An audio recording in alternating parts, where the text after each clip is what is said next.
देखिए ऐश्वर्या जी, सच्चाई जानने के लिए सबसे पहली बात तो मैं ताजमहल पे कुछ कहना चाहता हूँ। बोलिए शुरू कीजिए। देखिए, ताजमहल आर्कियोलॉजिकल सर्वे के अंडर में आता है और ये जो 22 कमरे नीचे बंद बताए जाते हैं, इन कमरों को किसी कोर्ट ने बंद नहीं किया है।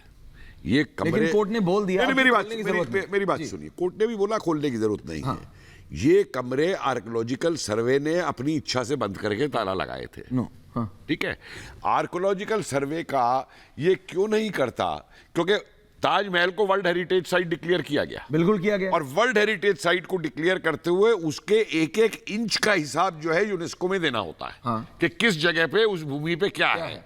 तो आर्कियोलॉजिकल सर्वे ने वहां दिया होगा, और अगर नहीं दिया तो बेईमानी की है।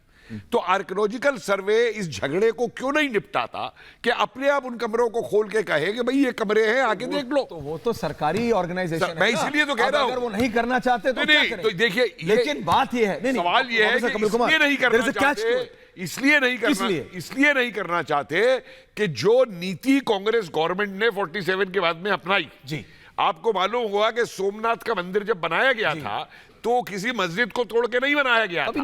वो टूटा हुआ जो मंदिर था, सरदार पटेल ने उसको तो बनवाया था। सुनिए, और उसको नेहरू ने जो है राजेंद्र प्रसाद को जाने तक से मना कर दिया था।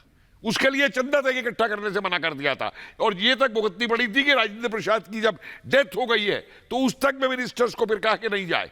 तो ये जो एक पॉलिसी अपनाई नेहरू ने उस समय से कि I am Hindu by accident, आज उस पॉलिसी को जो आकर के लेके चले कि देखिए, अंग्रेज खान आप मुस्कुरा क्यों रहे हैं? क्या अंग्रेज की जो पॉलिसी थी इस देश में, वो पॉलिसी थी डिवाइड एंड रूल, और कांग्रेस ने पॉलिसी ली rule and divide. Hasif Khan, मैं अभी भी ये नहीं समझ पा रहा, यहां से लेके और जनगण मन तक, यहां से लेके और जनगण मन तक नेशनल एंथम है, राष्ट्रीय गान है। ना वो हिंदू है, ना वो मुसलमान का है, ना सिख का, ना ईसाई का, सबका है, सारे हिंदुस्तानियों का, सारे भारतीयों का। हम सब ने स्कूल में बोला होगा, है ना? तो वहां से लेके यहां तक हर चीज को ऐसा क्यों कि ये हिंदू मुसलमानों के बीच जो दरार है उसको बड़ा करने के लिए हो रहा है?